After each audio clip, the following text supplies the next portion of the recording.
अगले दिन प्रातः उठते ही राजा भोज को देवताओं के सिंहासन पर विराजमान होने का लोभ सताने लगा। वे राजसी पोशाक धारण करके सिंहासन के पास पहुंचे। अन्य दिनों की तरह उन्होंने जैसे ही सिंहासन पर बैठने के लिए अपने कदम आगे बढ़ाए, सिंहासन से निकलकर छठी पुत्री रविभामा उनके सामने प्रकट होकर बोली, राजा भोज,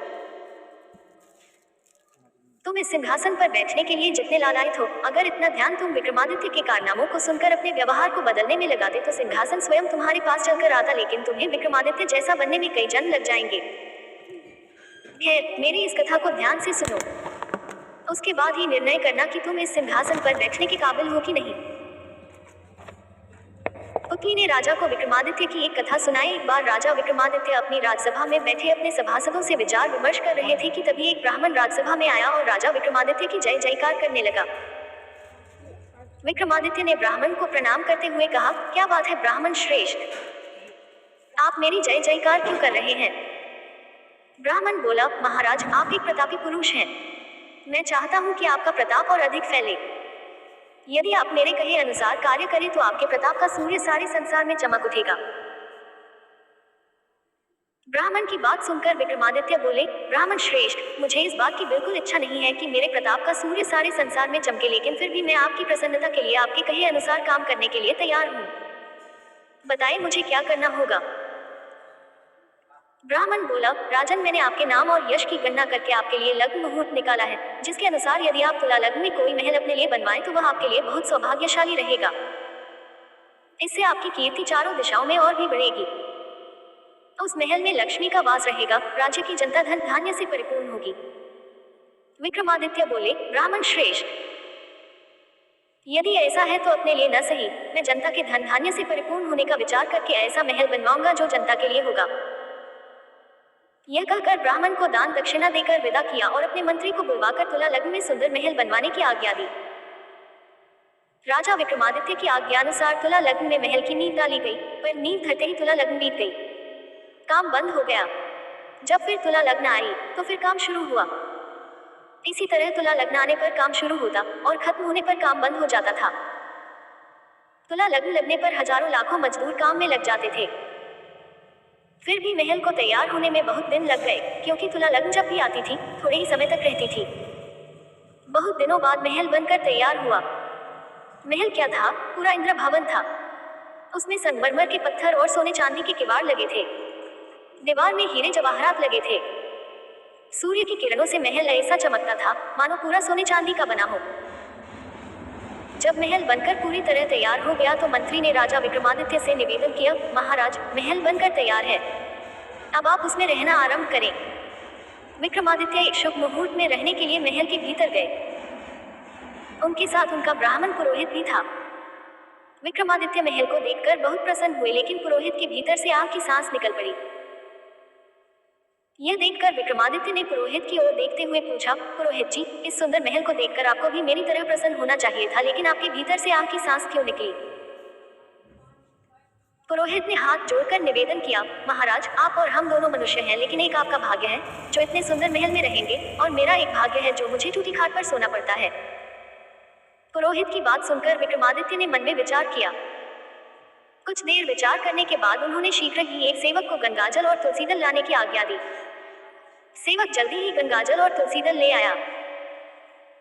तब विक्रमादित्य ने गंगाजल और तुलसीदल लेकर कहा, पुरोहित जी, आप दुखी न हो, मैं यह महल आपको दान कर रहा हूँ।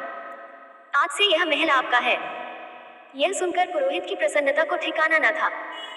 वह अपने परिवार के साथ उस महल में रहने लगा। आधी रात को अपने शयन कक्ष में पुरोहित गहरी नींद सो रहा था, तभी लक्ष्मी ने प्रकट होकर आवाज दी, पुरोहित, तुम तुला लग्न में बने महल के मालिक हो। मैं तुमसे बहुत खुश हूँ। बोलो, मैं तुम्हारे लिए क्या कर सकती हूँ। यह सुनकर पुरोहित की नींद खुल गई। उसने देखा उसके सामने एक बूढ़ी औरत खड़ी है। लक्ष्मी बूढ़ी स्त्री के वेश में थी। यह देख पुरोहित डर गया। उसने चादर से अपना मुंह ढक लिया। यह देख लक्ष्मी चली गई। 1-2 घंटे बाद लक्ष्मी पुनः आई और वही बात दोहराई। इस बार भी पुरोहित डर के मारे थर-थर कांपने लगा। उन्होंने सोचा चूंकि इंसान घर आई लक्ष्मी को ठुकरा रहा है, इसलिए वह उठकर वहां से चली गई। किसी तरह वह रात बीती। सवेरा होते ही पुरोहित अपने परिवार सहित अपनी कुटिया पर आ गया। फिर वह विक्रमादित्य की सेवा में उपस्थित हुआ और हाथ जोड़कर बोला, महाराज, हम उस महल में नहीं रहेंगे। मैं अपनी खुशी से आपके दान को लौटा रहा हूँ। पुरोहित की बात सुनकर विक्रमादित्य को बहुत आश्चर्य हुआ। उन्होंने पूछा, आखिर क्यों? आप इतने सुंदर महल में क्यों नहीं रहेंगे? क्या परेशानी है, आप हमें बताओ। पुरोहित हाथ जोड़कर बोला, महाराज, उस महल में भूत रहते हैं, हम उस महल में नहीं रहेंगे। यह सुनकर विक्रमादित्य ने मंत्री को बुलाकर हुक्म दिया, मंत्री जी, मैंने पुरोहित को जो नया महल दान दिया था, उसने उसे लेने से इनकार कर दिया है। वह कहता है उसमें भूत रहते हैं। महल बनवाने में जितना रुपया लगा है, उतना रुपया पुरोहित को दे दिया जाए। पुरोहित को महल की पूरी लागत दे दी गई।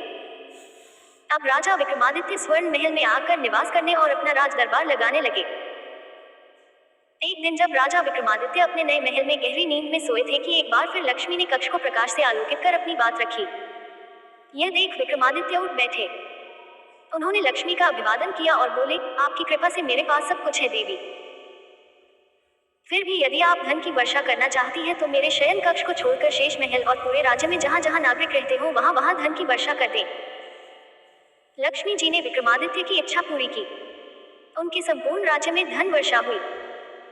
राजा विक्रमादित्य के बड़े बड़े कर्मचारी उनके पास उपस्थित हुए और उन्हें यह खबर सुनाई। विक्रमादित्य ने शांत भाव से कहा, राज्य में चारों ओर ढिढोरा पिटवा दो। जिसकी सीमा में जितना धन वर्षा है वह उसे लेने, कोई किसी दूसरे का धन न ले। राजा विक्रमादित्य की घोषणा सुनते ही राज्य की जनता में खुशी की लहर छा गई। सब लोग अपनी अपनी सीमा में बरसे धन को बटोरने लगे। कहीं किसी तरह का झगड़ा फसाद नहीं हुआ। किसी को किसी से कोई शिकायत नहीं थी। राज्य की सारी जनता विक्रमादित्य को आशीर्वाद एवं धन्यवाद देने लगी, लेकिन विक्रमादित्य को यश, वरदान और आशीर्वाद से कोई मतलब नहीं था। उन्हें मतलब था सिर्फ प्रजा की भलाई से। उन्हें प्रजा की भलाई से जितना सुख मिलता था, उतना यश, वरदान और गुणगान से नहीं मिलता था। यह कहानी सुनाकर पुतली बोली, राजा भोज, ऐसे थे हमारे महाराजा विक्रमादित्य। अगर तुम में भी यही योग्यता है तो तुम इस सिंहासन पर बैठने के हकदार हो, अन्यथा नहीं। यह कहकर पुतली अदृश्य हो गई। इस प्रकार आज भी सिंहासन पर बैठने का शुभ मुहूर्त निकल गया और राजा भोज वापस अपने महल में लौट गए।